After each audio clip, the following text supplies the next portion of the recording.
Pada tanggal 21 November lalu, Badan Pembentukan Peraturan Daerah, Bapemperda, DPRD Kabupaten Pinrang telah melaksanakan rapat dengan agenda pembahasan daftar program pembentukan peraturan daerah Kabupaten Pinrang tahun anggaran 2024. Rapat dipimpin Wakil Ketua Bapemperda DPRD Pinrang, Hastan Matanete didampingi anggota Bapemperda lainnya dan dihadiri bagian hukum Setda Pinrang serta OPD Pemrakarsa.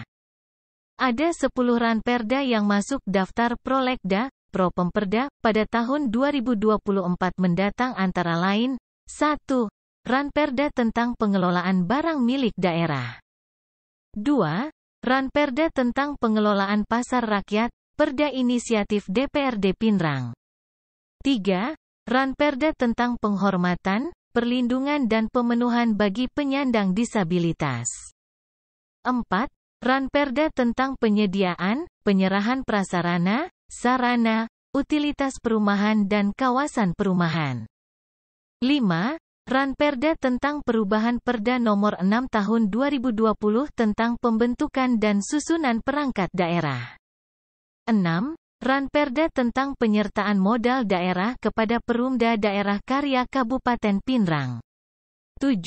Penyertaan modal daerah kepada Perumda Air Minum Tirta Sawito.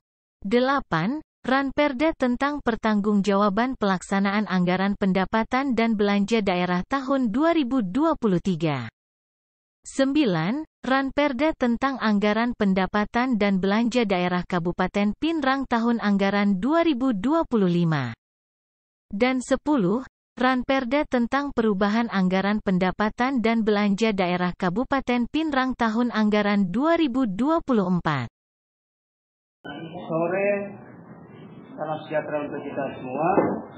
Saya langsung saja pimpinan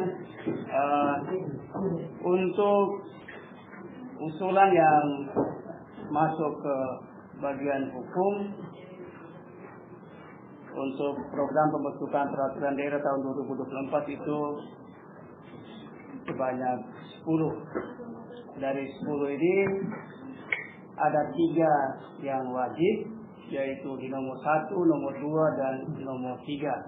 Saya kira itu tidak kita akan bicarakan, kita lewatkan karena itu memang barang yang wajib dibicarakan untuk setiap tahunnya.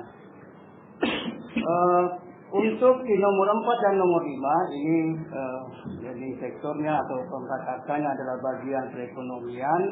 Ada 2 rencana perda yang diusulkan, yaitu penyertaan modal untuk 2 lembaga yang tahun ini kalau tidak ada halangan kita tetapkan perdanya, yaitu Perusahaan Umum Daerah Tirta Sawito dan Perusahaan Umum Daerah Karya atau Kabupaten. Karena sebelumnya memang kita mengusulkan penyertaan modal, tapi saran dan pertimbangan dari anggota dewan yang terhormat kita penguatkan di kelembagaannya dulu, baru kita mengusulkan penyertaan modal. Gambaran awalnya seperti itu. Lalu yang di nomor 6 itu pengelolaan barang milik daerah. Ini perintah wajib dari Peraturan Pemerintah Nomor 27 2014 yang mewajibkan daerah harus membuat dengan perda berkaitan dengan pengelolaan barang milik daerah. Lalu di nomor 7, Bapak Ibu anggota dewan yang terhormat, ini perda luncuran, bukan baru. Ini perda yang menjadi hak inisiatif DPRD yang diusulkan tahun ini, yang kembali diusulkan untuk diluncurkan di tahun 2024. Kalau ini diluncurkan itu artinya tinggal siap nanti kita melakukan proses pembahasan. Ada 2 rencana perda yang akan diluncurkan, termasuk juga di nomor 9 penyerahan prasarana sarana utilitas perumahan dan kawasan pemukiman. Ini leading sektor atau pemrakarsanya adalah Perkim. Ya, jadi ada dua ini yang sebenarnya sudah siap, Perkim dan usulan dari DPRD sendiri tentang pengelolaan pasar rakyat.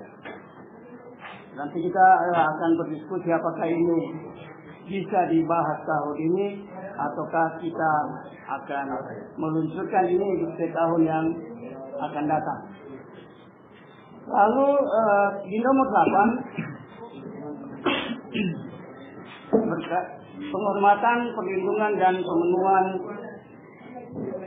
bagi penyandang disabilitas.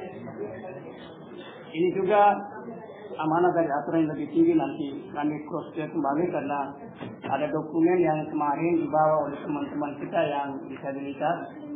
Mereka sudah beraudiens dengan Bapak Bupati, saya kebetulan juga diundang untuk mendampingi, dan memang menjadi kewajiban daerah untuk membuat regulasi untuk kepentingan dari saudara-saudari kita yang disabilitas.